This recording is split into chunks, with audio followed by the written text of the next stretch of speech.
The Panama Canal isn't just a waterway, it's a lifeline. A shortcut that connects the Atlantic and Pacific Oceans, saving ships weeks of travel and billions of dollars every year. But beyond the steel gates and roaring waters, the canal is one of the most powerful geopolitical tools on the planet. Whoever controls it doesn't just control trade, they control power, influence, and in many ways, the world itself.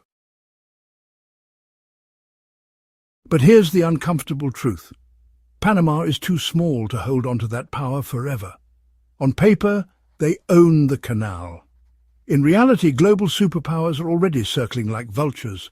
China has poured billions into Panama, ports, infrastructure, political ties. If we're not careful, one day we might wake up to find a foreign superpower holding one of the most critical keys to continental America. So let's be clear. If someone must control the Panama Canal, it better be the United States. Because when America controlled the canal, it wasn't just about dominance, it was about efficiency, stability and security. The tolls were fair, trade routes were protected, and American naval fleets could pass freely during moments of crisis. Can we expect the same if China or Russia takes control? Do you think they'll play fair? Or will they use the canal as leverage, a geopolitical chokehold with the world gasping for air? This isn't paranoia, it's history repeating itself. The Monroe Doctrine, that steadfast principle warning against foreign influence in the Americas, isn't outdated. It's more relevant now than ever. Because the Panama Canal isn't just some far-off piece of infrastructure, it's in our backyard. And leaving it in the wrong hands is like leaving your front door wide open during a storm. But here's something we often forget.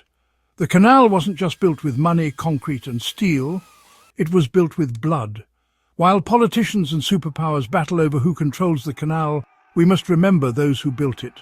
Thousands of men, many of them Americans, sacrificed everything. They fought against relentless heat, disease and impossible odds. And for every ship that passes through those narrow locks today, a ghost lingers, a whisper of sacrifice from a time when life was traded for progress. Which brings us to his story. Miguel Rivera arrived at the Panama Canal construction site in 1906.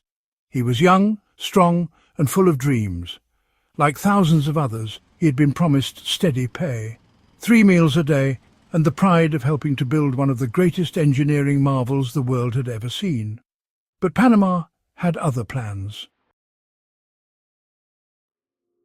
The air was heavy with humidity. Mosquitoes swarmed in black clouds. The housing was barely better than rotting wooden shacks stacked like kindling. 12-hour days under the punishing tropical sun left men drenched in sweat, their lungs choking on dust kicked up by dynamite blasts and steam shovels.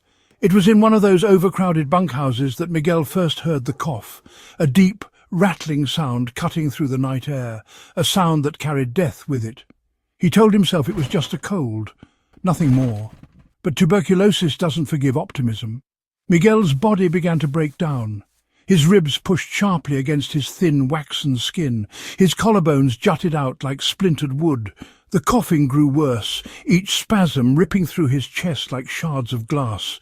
His handkerchief turned from white to red, stained with blood and mucus.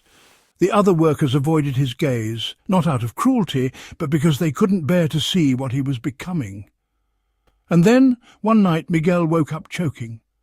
Blood erupted from his mouth in thick, dark streams, pouring over his chin and soaking into his thin sheets.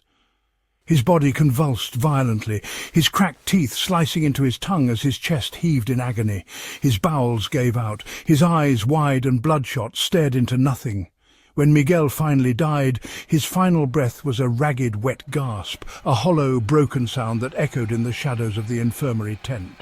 But his suffering didn't fade with him. It lingered, etched into the walls, into the air, into the history of the canal. Tuberculosis, or TB, wasn't just Miguel's killer. It was a silent executioner that claimed thousands of lives during the canal's construction. Today, it remains one of the deadliest infectious diseases in the world, responsible for over 1 million deaths every year. In Miguel's time, TB was a death sentence. Diagnosis was nearly impossible in those remote, squalid conditions. Today we have skin tests, blood tests, chest x-rays and advanced treatments. A regimen of antibiotics, including isoniazid, rifampin and others, can cure TB. But the treatment is long, relentless and unforgiving. Stopping early means facing something far worse, drug-resistant tuberculosis. Miguel Rivera's death was not an isolated tragedy. It was one of thousands, each a silent scream buried beneath the weight of history. But unlike Miguel's time, we have the tools to fight back. Medicine, prevention and education can save lives if we choose to use them.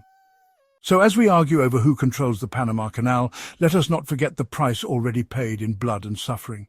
Every ship that passes through its locks does so over the graves of men like Miguel Rivera. This canal isn't just a symbol of power, it's a symbol of sacrifice. And whether it's through political oversight or medical vigilance, one thing is clear. We cannot let history repeat itself. Miguel's story isn't just about the past, it's about the choices we make today. Thank you for listening, and as always, sleep tight, if you can. If this story left you haunted, thoughtful, or questioning the world around you, don't forget to follow, share, and leave your thoughts below. Until next time, stay vigilant, stay informed, and sleep tight.